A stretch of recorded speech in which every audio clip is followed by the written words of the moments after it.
Deep Thoughts by Jack Handy. Just kidding.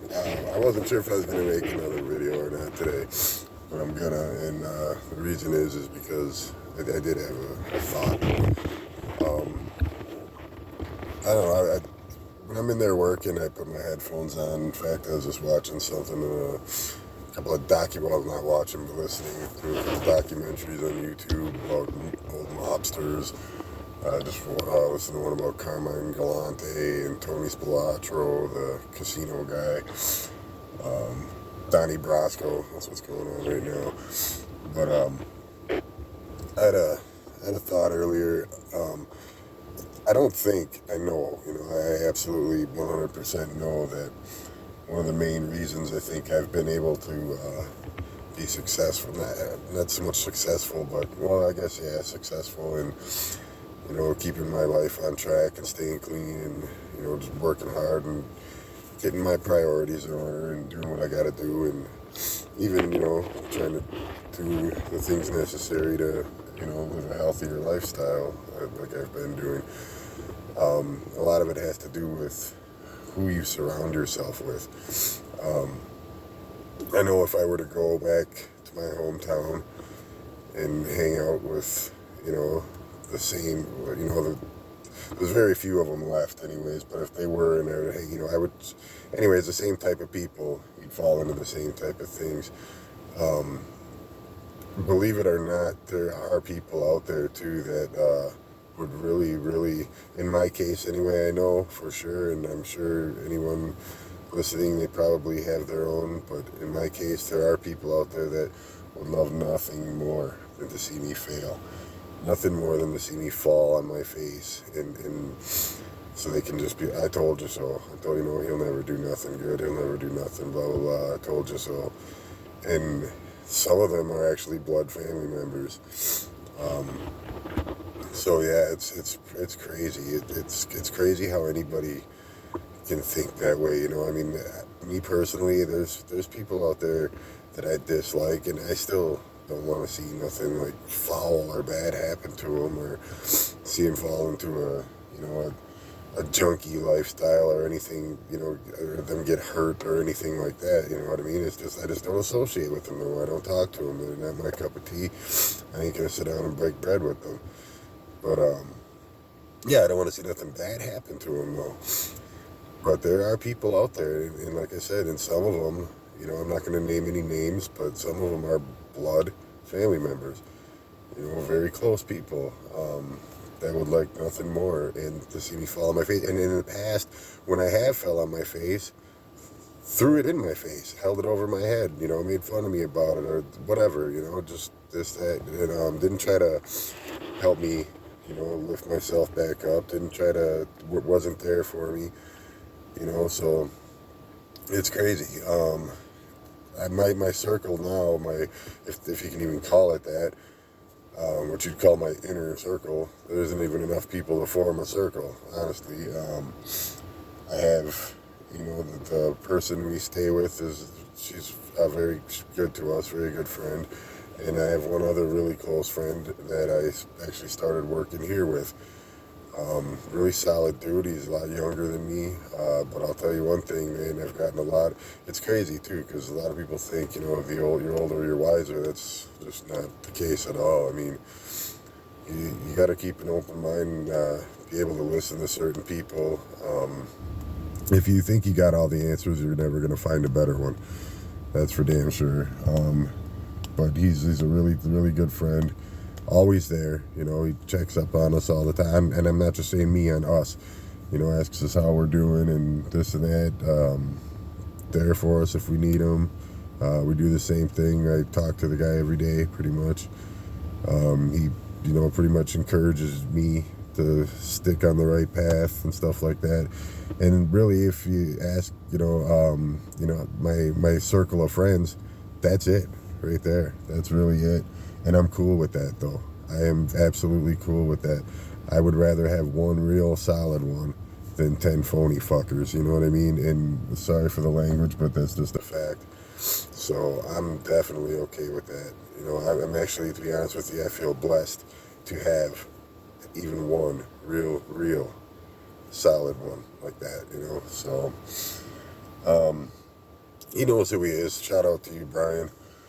I ain't gonna say much about the guy. It's not really my place to talk about the man on social media. I don't know, you know, what he thinks about this kind of shit or not, but he knows who he is, and he's been there for us from day one, you know, since we've got moved here to this area. Anyways, like I said, really soon after I moved here, like a matter of maybe a month after I moved here, I lost one job and ended up getting this one. So it was actually a rough time, because when I came down here for that job.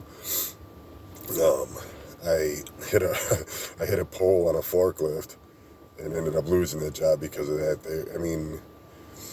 They were really picky about certain things. I'm not even going to name the company. A lot of people know who they are. But anyways, when I lost that job, I thought it was over. You know, I had just gotten into a place. I was the only one working at the time. I thought, okay, it's done. It's over. But I didn't give up again. That was a low time. But I didn't give up even then. I got up the next day. All I did was I started making phone calls. I was just wanting to see who was hiring maybe in the area, because I know there are a lot of factories here. This was probably, I think it was the first phone call I made, because I ran into a guy I used to work with like weeks before that at the gas station before I was going to the job I got fired from, and he had told me about this place that he works here now. So I, you know, just a shot in the dark, called them, and they basically hired me right on the phone. They told me to come in the next day, did my orientation. I believe that was on like I called on a Thursday, I came in on a Friday, I started working on Monday. So it was just, everything just fell into place just like that quick, that easy. It was crazy. And when I started working here, he had also just started too. They start you out wearing orange hard hats, and then after your 90 days, you get the white one or whatever. So me and him were both orange hats. I think he might have been here just a matter of days before me at the most, you know, maybe 2 or 3 days, if that. But then he got transferred to weekends. I work second shift, and we're in different buildings, but they're right next door to each other. But yeah. Anyway, that was my thought. You know, the people you surround yourself by, people that are going to encourage you, people that are going to build you up and not knock you down. And it's just crazy how many people there are out there that would love nothing more than to knock you down. And you know, to me, it's like, they feel that low about themselves, they want to knock you down even further. It makes them feel a little better about themselves. I know it sounds kind of cliche and everything, but what the fuck other kind of reason would there be for anything like that? You know, why would anybody want to be that way? But they are out there. It's insane. I'm glad I'm not cut from that cloth myself. I couldn't do that. Like I said, even people I dislike, I don't want to see nothing bad or treacherous or foul happen to them or their families or anything like that. You know, when people persevere and, you know, do better, that makes me happy. I don't know, especially friends of mine, even people I don't care for. I mean, it's just nice to see, you know, people that are from the same, you know, streets or lifestyle, whatever, that I came from, actually make it out and do better. You know, it's always nice to see that, whether you like the person or not. So I don't understand that kind of person, and that's the type of person you really got to avoid. I've been doing that, and, you know, I think that's probably one of the main reasons that I've, you know, gotten as far as I have and succeeded as much as I have. You know, I don't have much, but I am living a way better life. I wouldn't trade the life I'm living now, even though I bust my ass, you know, 40 hours a week in a oily, greasy factory.